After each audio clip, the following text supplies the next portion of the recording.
is. No way. What's up, guys, and welcome back to Adventure Archaeology. If you're new to the channel, my name is Brandon, and today we have got an epic adventure planned for you guys. I'm on my way to meet Clayton and James. James is a local bottle digging legend that has been digging longer than all of the folks in the Birmingham area. He has a wealth of knowledge, and today he's agreed to show us a couple of his spots that he hasn't been to in over 30 years. So let's go see what we can come up with. Here is a bottle. Can't tell if it's good or not. Nope, ketchup. It's a ketchup. James just picked up this big churn piece right here. That would have been beautiful. James, what kind of glaze did you say that was? It's alkaline glaze, but it's probably lime. That's cool. Let's see what you got down there. Oh. Aluminum muffin pan. Yeah, old corn cob style. Hey, those are pretty collectible. Yeah. Look at this right here, guys. Literally on the surface. That's insanity. Look at that sucker. That's cool. Look at that stopper I picked up too. Dude, that key's awesome. I know, that's cool as crap.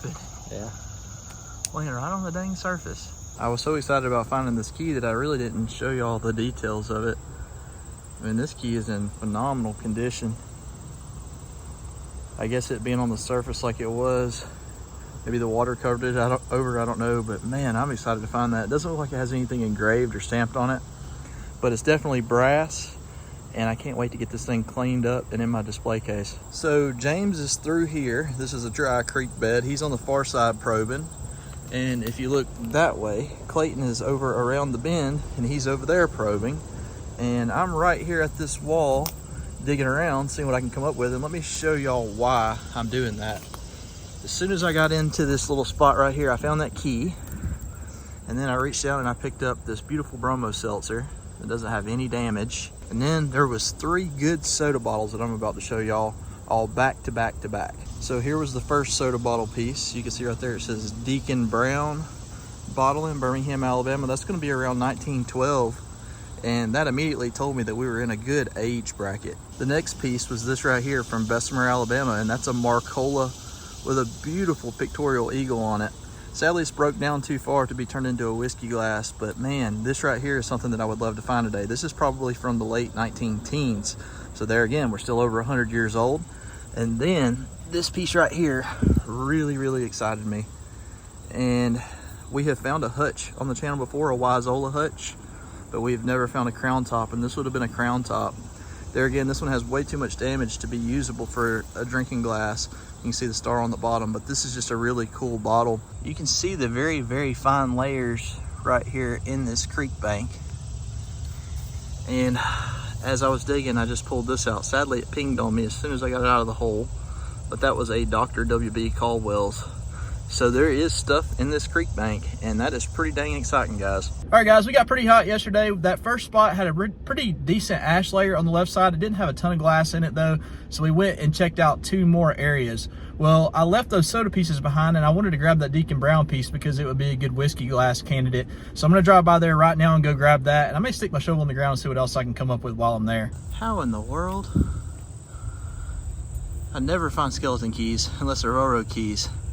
And then to be in the same spot and dig 2 of them is just about unheard of. This spot's got me pretty excited, guys. There's no telling what's going to be in here. Look at this little big guy I just got out of here. Nice little amber bottle. I was hoping that it was going to be a poison with like a skull and crossbones or something on the side, but there's nothing on it. It's a cutie though, so we're going to keep it. This layer is pretty impressive. It seems like the more that I'm moving to the right, the thicker it gets. But meanwhile, I just got my first marble of the day, and it's going to be a clay marble. We'll take that. So far, though, a lot of the bottles have been melted. But that's okay, because we know how that works. Sometimes they melt, sometimes they don't. But usually the good old ones stay intact. So I'm going to keep at it. It's pretty hot out here. So I've got to find something good to keep my spirits up, or I'm going to be ready to go jump in a creek here in a second. There's one sticking out right here. Looks like a little bitty mini whiskey. Oh, it is. Look at that. Well, there we go. Let's see what the heck this thing says.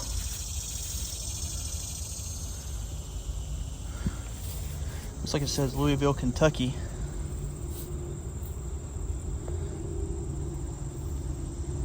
Oh, Brown Foreman Company, Louisville, Kentucky. Look at that little bitty mini whiskey. How cool is that, guys? That's not something we find every day. Look at this, guys. This just came out from right beneath where that whiskey was. It says Genuine Tilly. And let's see if I can get it where y'all can make it out. Then this says Harlem Rollin'. And I know a lot of people refer to these as Harlem Oils. And that's a really cool little bottle, guys. I'm very, very excited to have that. And right next to the whiskey, we're on some good bottles that we don't typically dig, and that's always fun. I'm starting to pull a lot of whiskey necks out. The only reason I'm filming this one is because the stopper's still in it, which is pretty cool. Doesn't have anything on that one, sadly. But, man, there's a lot of good stuff in here, guys. A lot of pieces. That red layer apparently got really, really hot, though, with the melt. So I'm trying to stay in that black layer that's beneath it, and that seems to be where the bottles that survived are. Well, it's looking like the smalls have survived at the very least. This is going to be one of those Phenolax wafers, it looks like. Yep. Phenolax wafers Upjohn. We'll take that, guys. There again, it's embossed, it's small. Put it in our pile over here with our other stuff that we're finding. See the handle to either a fork or a spoon. Just a spoon. It's not silver. That's a big boy, though. Pretty little shiny button. Sadly, this is shale. You see that? It's just disintegrating in my hand. But there again, they're pretty cool, and it lets you know that you're in the right area if you ever do find them. For finding some good old bottles. Guys, I don't know what this is. It's pretty heavy. If I were like in a field or a creek, I may think that was native. But I don't know what that is. I mean, it's really heavy. Very dense. Kind of looks like a wedge of some kind. I don't know. I'm going to carry it out, but I have no idea. If y'all know what that is, drop in the comments below and let me know. And the first Vaseline of the day. This dump definitely has all of the common bottles that our other dumps have. But I'm hoping for a little bit of spice in here. I did just dig the bottom to a straight side Coke bottle. And it looked like a variant that I've never seen before. So I'm kind of excited about that. There was a cherry cola piece in here. So I think we're going to be about 1917, maybe back to about 1910 in this layer. Here's the second heel script Coca-Cola that I've pulled out of here. This one's from Birmingham, Alabama. And man, that's just crazy that these things are in here just a couple foot deep. This one actually may be able to be salvaged and cut right above that Coca-Cola logo. So that's gonna come out with us, guys. It's a good sign as to what may be in here. Pried this one out thinking that it was just going to be another Vaseline. But this is a different shop topped ink than what we typically find right down here on the bottom. You can see that it says Sanford's ink. But that's a weird top on that one, guys. That's not one like we typically find. Worth keeping. I did get a cream jar too off camera right here, which those are pretty common. But there again, like I said, that common trash is still in here as well. All right, this just rolled out right here. Be a poison, be a poison, be a poison. Ah, it's a bromo seltzer. Well, I was really hoping that was going to be a blue poison, guys. But it's just a little nice Emerson Drug bromo seltzer. We'll take it. No damage, no chips anywhere. Just can't really beat that. Unless it was a poison, of course. Well, we've been on a dog leg kick. This is another dog leg right here. This one actually has a painted boot on it compared to the last two that we had that did not. There again, the seam's just continuing. It's like the further I go in, the thicker that it gets. Look at that. Man, can't wait to see what we pull out of here. I'm trying to go until I find a local med or a local soda that's whole. So we'll see if I can keep up with my stamina. I didn't bring anything to drink today. This one's got some damage, but it's different. Harper Headache Remedy, Washington, D.C. It's not very often that we dig Washington, D.C. bottles. All right, I see a couple things that are interesting. The first one's gonna be this one up here. Let's see what it was. Is it the Slick? Dadgum Slick, go figure. And then look right here, big blue bottom, or big square bottom rather. So I'm gonna dig that square bottom out right there and see what it is, and I'll show y'all in just a second.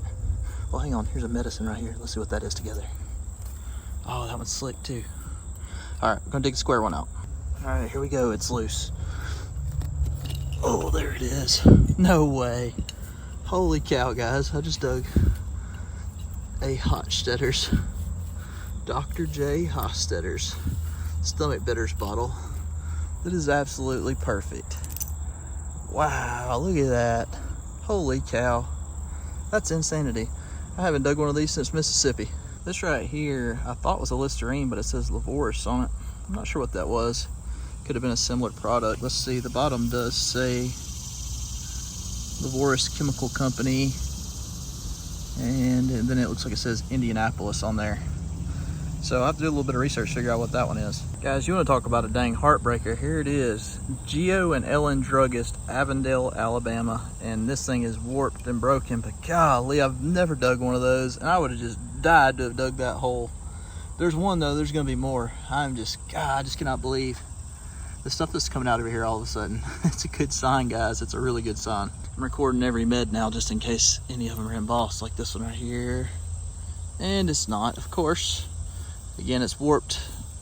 This was just a quality med. I just collapsed a little bit of the sidewall and another dowel leg fell out right here. And there's a lot of glass that came out with it that appears to be a little bit more modern, like 20s, but it doesn't matter. Hey, look at that. Oh, that didn't have anything on it. Thought that was gonna be one of those Hires root beers. But man, that layer is just getting bigger and bigger, guys. Guys, I'm a little bit heartbroken right now. This is broken. This wasn't because of me.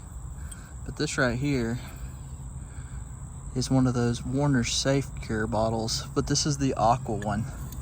And I've never dug aqua one, not even a piece of one. That is absolutely insane, guys. But let me show y'all this too. I see a med right up there in the top. Let's try to get it together. How is that unembossed? Boy, that just looked like that was gonna have something on it. Oh, it does have something on the side of it. I can't tell. It says, almost looks like it says Nigel's bottle made in the US. That's different. We'll take that. This has been broke for a long time, but it's very rare that we find a bottle with a seal on it. Looks like it says E-P-E-U-N-O-D, and then it's got like a cross, and then it's C-O-U-V-E-T, then Pontarlier, P-O-N-T-A-R-L-I-E-R. There again, no clue, but look at that top, guys. That is old. This is some of the oldest stuff we've dug in our area. Unbelievable. By the way, these are just rolling out at this point, so I'm not even showing them to you, but lots and lots of common meds are starting to come out. This little seam right here is just producing a whole lot more than I thought was possible. All right, guys, I had a pretty good day today. It got way too hot to stay very much longer than what I did, but after about an hour, this is what I uncovered. I did call James because there again, he was the one that put us on the spot in the beginning, so thank you, James, again. And we're excited to see what else we can find there. Those skeleton keys, though, were the very first finds that made me really like the area. We did get the marble, some doll legs, the Brown Foreman mini whiskey. We got the Tilly bottle over here, a couple of Dr. W.B. Caldwell's. I'm not sure if this Nigel's is local to Alabama or not. Of course, the stomach bitters are always fun to find, and that's probably the oldest bottle of the day, probably 1890s. We did get some inks, some bromos, and some phenolax wafers. There were a couple more broken soda pieces that are rolling around in there that I'm gonna have to get out. But overall, we had a blast, guys. And there again, if you know what this is, let me know in the comments below.